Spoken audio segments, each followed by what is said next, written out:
আমি আপনাদেরকে একটা ছোট্ট কারগুজারি শোনাই, আপনাদের দিল কেঁদে দিবে। 2016 সালের ঘটনা। তখন ঢাকায় মোহাম্মদপুর আমি খতমে তারাবির জন্য 2 জন হাফেজ নিয়োগ দেওয়া হবে কেন্দ্রীয় মসজিদে। অনেক হাফেজে কোরআনরা সিরিয়াল ধরেছে তারাবি পড়াবে। কার মনে না চায় এত বড় এক মসজিদে আমি যদি চান্স পাইতাম তো আমার কপালটা খুলে যেত। শুক্রবার দিন সবাই দরখাস্ত রাখলো, ইন্টারভিউ শুরু হয়ে গেল। পরের জুমায় অসংখ্য ছাত্রদেরকে দেখছি খতমে তারাবির জন্য ইন্টারভিউ সিরিয়াল দিয়েছে। ইন্টারভিউ বোর্ডের ভিতরে আমি ছিলাম। কয়েকজন হাফেজকে আমরা সিলেকশন করছি যে এদেরকে নেওয়া হবে। এদের তেলাওয়াত সুন্দর, পড়াও বড় মজার। আমরা কাগজগুলো এক জায়গায় জমা করছি। পরের জুমায় আমরা ঘোষণা দিয়ে দিব কোন মায়ের সন্তান চান্স পাবে। পরের জুমায় যখন জুমার নামাজের পর 3টার দিকে যখন আমরা বসে বসে ফলাফলগুলা দেখতেছি যে কাকে কত নাম্বার দেওয়া হয়েছে, দরওয়াজা লাগায় দিছি, জানলা লাগায় দিছি, এসি ছেড়ে দেওয়া হয়েছে, সব লাগানো, বাহির থেকে কিছুই দেখা যায় না। ইন দি মিন টাইমে মসজিদের বারান্দার দরওয়াজায় কে যেন নক করতেছে। খাদেম সাহেব আস্তে করে জালনা খুইলা উকি মাইরা দেখতেছে যে 2টা ছোট বাচ্চা বাহিরে দাঁড়িয়ে আছে, একেবারে অল্প বয়স। খাদেম প্রশ্ন করলো, তোমরা কারা, কেন আসছো? বলে, আমরা 2 জন আসছি খতমে তারাবির ইন্টারভিউ দেওয়ার জন্য। খাদেম সাহেব একবার পায়ের দিকে তাকায়, আবার জামার দিকে তাকায়, কারণ কথার সাথে বাহ্যিক সুরত মিলে না। অন্য অন্য ছাত্রদেরকে দেখছি কত উন্নত পোশাক পরে, গেটআপ কত সুন্দর করে ইন্টারভিউ দেওয়ার জন্য আসছে। আর এই 2 জনের দিকে তাকায় দেখলাম মনে হয় রাস্তায় ভিক্ষা করতে করতে আইছে, মানায় না, একেবারে গরিব। খাদেম বলল, ইন্টারভিউর মেয়াদ শেষ, চলে যাও বাড়িতে, নেওয়া হবে না। যাদের ব্যাপারে পরীক্ষা নেওয়া হয়েছে তাদের ব্যাপারে ঘোষণা দেওয়া হবে। বাচ্চা 2টা নাসর বান্দা বলতে আছে, আমাদের তো টাকা নাই যে আমরা ভাড়া দিয়ে এখানে আসব। বাবায় বড় কষ্ট করে 2-4টা টাকা জমা কইরা পকেটে দিয়া পাঠায় দিছে, এজন্য আসতে দেরি হয়েছে। খাদেমের বড় মায়া লাগছে, কারণ খাদেমও গরিবের সন্তান।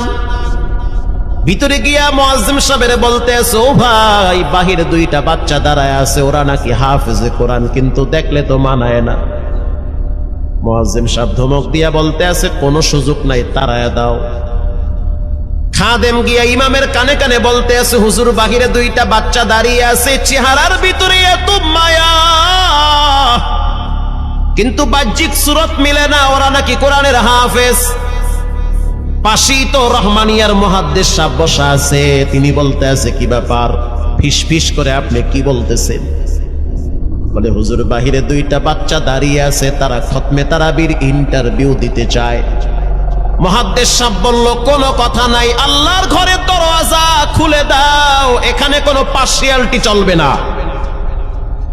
আল্লাহর ঘরের দরওয়াজা সবার জন্য খুলে দেওয়া হবে, আসতে দাও, ভিতরে বসতে দাও।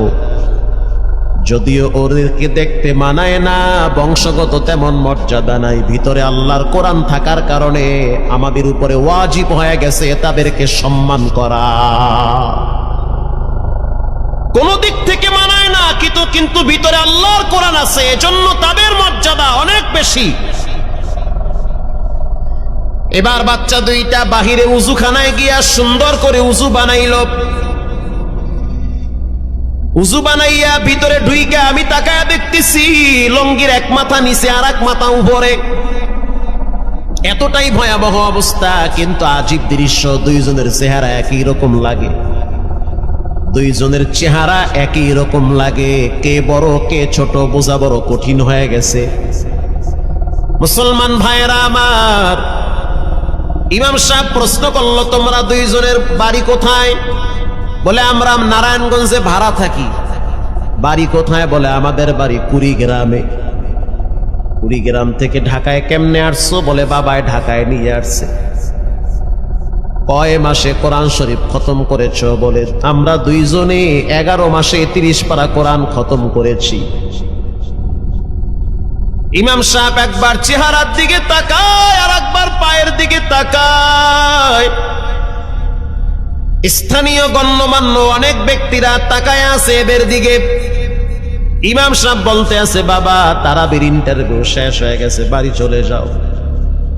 যেটা একটু দেখতে ছোট, ও চোখের পানি দেখলাম টিস্যু দিয়া মুছতেছে।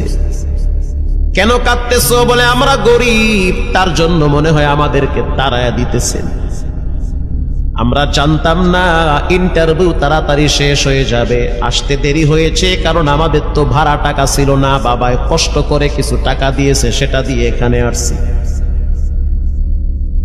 এবার মুহাদ্দিস সাহেব বলতে আছে, তাহলে একটা কাজ করো, তুমি কিছু তেলাওয়াত করে শোনাও। দুইজনেই উত্তর দিল যে আমরা তেলাওয়াত করলে তো আর নিবেন না, আপনারা প্রশ্ন করেন, আমরা দুইজনে উত্তর দিব। আমি তো আশ্চর্য হয়ে গেলাম, জীবনে কত হাফেজ দেখছি, এরকম হাফেজ দেখি নাই। প্রশ্ন করবেন, আমি উত্তর দিব। বুঝতে পারলাম ভিতরের খবর কেউ না জানলেও একজন জানেন, তিনি হলেন কে? মুহাদ্দিস সাহেব বলতে আছে, বাবা প্রশ্ন করব ঠিক আছে, তোমাদের মন মতো একটু তেলাওয়াত কইরা শোনাও।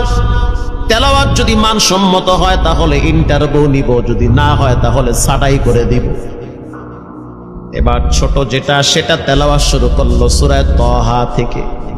তাহা মা আনজালনা আলাইকাল কুরআনা লিতাশকা। এত সুন্দর পড়া মনে হইতে আছে, আসমান থেকে কোরআন নাজিল হইতেছে। এত সুন্দর পড়া, কত রঙের ঢঙের পড়া শুনলাম, এই পড়া কোনোদিন শুনি নাই। আমি তাকায়া দেখলাম স্থানীয় টিউনো সাহেবের চোখের পানি বায়া বায়া পড়তেছি। ইশারা দিতে আছে আরো তেলাওয়াত করতে বলেন। এই পড়া তো শুনলে আমার দিলের ময়লাগুলা কাটে। আল্লাহর ঘরে যখন গেছি বাইতুল্লাহ ফজরের টাইমে ইমাম সাহেব তেলাওয়াত করলে যেমন মনে হইতে আছে ওই কোরআনের আওয়াজটা এখন এই মসজিদে বাজতেছে। ছোট বাচ্চাটা তেলাওয়াত করলো, বড় সন্তানটাও তেলাওয়াত করলো। এবার যারা হাফেজ সাহেব ছিল তারা প্রশ্ন শুরু করলো। যেখান থেকে প্রশ্ন করে পৃষ্ঠা ঠেকায়া দেয়, একটা জায়গায়ও আটকাইতে পারে না। এমনকি বাচ্চা দুইটা এটাও বলেছে, যদি আপনাদের যদি ধৈর্য থাকে তো আমরা দুইজনে পুরা 30 পারা এখানে এক দাঁড়ানে পড়ায়া দিব। আশা করি একটাও বাঁচবে না। এত সুন্দর পড়াশোনার পরে মোতাওয়াল্লি সাহেব বলল, সব বাদ, আমার কাছে এই দুইজনই পছন্দ হয়েছে। এই দুইজন রে মোতাওয়াল্লি সাহেব দাঁড়াইতে পারে না, হুইল চেয়ারে বসে থাকে, কাছে ডাইকা বুকের সাথে জড়ায়া ধরছে আর বলতে আছে, আল্লাহ এমন একটা সন্তান যদি আমার থাকতো জীবনটা ধন্য হয়ে যেত। আমার মৃত্যুর পরে একটু হইল তেরা কোরআন তেলাওয়াত করতে পারত। নিয়োগ হয়ে গেল, তারাবি শুরু হয়ে গেছে। মোহাম্মদপুর থানায় গিয়ে খবর নিয়ে দেখে অনেক পুলিশরা এই বাচ্চার পিছনে দাঁড়ায় দাঁড়ায় নামাজ পড়ে চোখের পানি ছেড়ে কেঁদেছে। শুধু তাই নয়, অনেক হিন্দু মহিলারা পর্যন্ত রাস্তায় হাঁটার সময় তেলাওয়াতের আওয়াজে দাঁড়ায় দাঁড়ায় কোরআন শ্রবণ করেছে। শুধু তাই নয়, অনেক বড় বড় ডাকাত, মাস্তান, সন্ত্রাস, কিশোর গ্যাংরা পর্যন্ত দাঁড়ায় দাঁড়ায় কোরআনের আওয়াজ শুনেছে।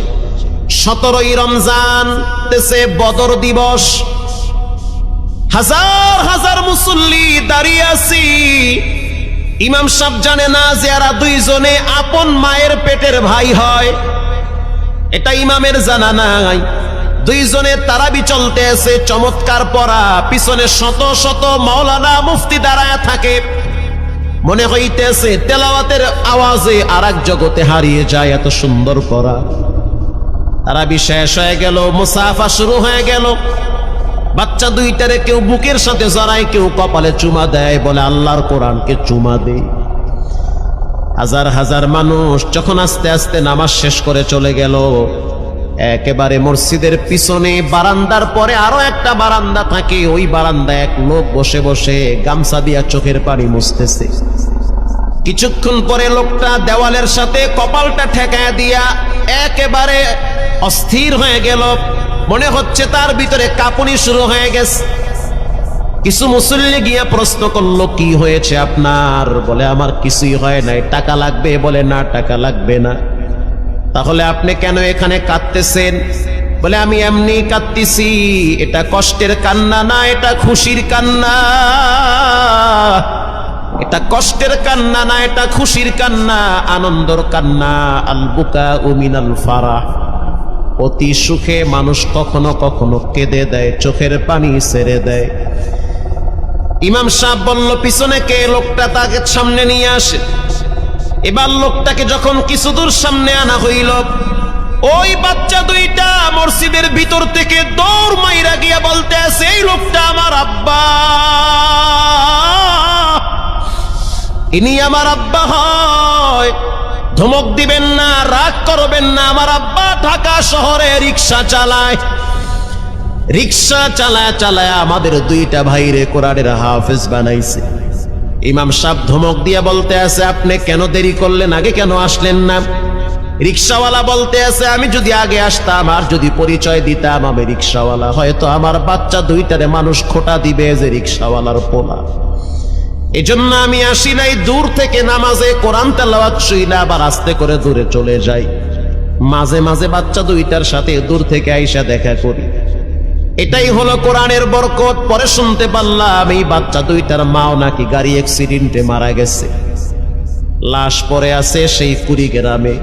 একটা ছেলের নাম জুবায়ের আর একটার নাম হলো তালহা। রিক্সাওয়ালা বলতে আছে, আমার আফসোস নাই, কষ্ট হলো এক জায়গায়, সেটা হলো ঈদের সময় বাচ্চাগুলা তো বাড়িতে যাবে, বাড়িতে যাওয়ার পরে দেখবে ওদের মায়ের লাশ কবরে পড়ে আছে। ডানে বামে মাটি, সামনে পিছনে মাটি, মাটির ঘর, অন্ধকার কবরে মা ঘুমায়। ঈদের দিন এমন কোন দরদি নাই যে আমার বাচ্চাগুলারে সান্ত্বনা দিবে। গত ঈদেও দেখছি বাচ্চা দুইটা মায়ের কবরের পাশে দাঁড়ায় দাঁড়ায় লম্বা টাইম কেঁদেছিল।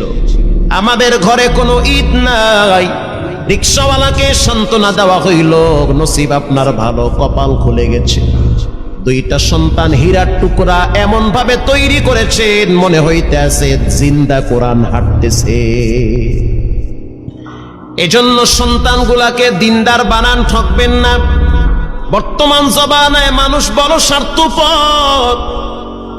একমাত্র কলিজার টুকরা মা বাবার জন্য যেই দোয়াটা করে ওটা অন্য কেউ সহজে করতে চায় না। কথা ঠিক না ব্যাঠিক? সন্তানগুলারে দিনদার বানান, নেককার বানান, আল্লাহওয়ালা বানান। আল্লাহ পাক বলেন, যারা কোরআন পড়ে, নামাজ পড়ে, আল্লাহর রাস্তায় দান করে, তারা হলো সফল ব্যবসায়ী।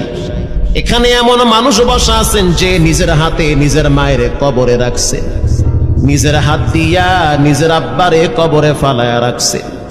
ঘরে গিয়া দেখবেন মায়ের বিছানাটা খালি। যেই বিছানায় মা ঘুমাইতো সেই বিছানাটা এখন অসহায়ের মতো পড়ে আছে। বাবায় যেই বিছানায় শেষ বয়সে বসে বসে কোরআন তেলাওয়াত করতো সেই বিছানাটা পড়ে আছে। এখন আর কেউ বলে না, বাজান তুই কেমন আছো? এই কথাগুলা মা বাবার মুখ থেকে সবচেয়ে বেশি বের হইতো। মা বাবার জন্য এখন চাইলেও তো কিছু করতে পারেন না। আজকে যদি আপনার মা বাবা থাকতো, খাওয়ানো লাগতো, চিকিৎসা করার লাগতো, অসুস্থ মাকে নিয়ে ভোলা মেডিকেলে যাওয়া লাগতো, অসুস্থ আব্বারে নিয়ে লঞ্চে করে ঢাকা মেডিকেলে যাওয়া লাগতো। এখন মাও নাই, বাবাও নাই, টাকা আছে, চাইলেও খরচ করতে পারেন না। সহজ একটা রাস্তা বের করে দেই, এর চেয়ে সুবর্ণ সুযোগ আপনি পাবেন কোথায়? আব্বারে তো থাকলে খাওয়াইতেন ভাত, না তো আর করতে পারতেন না।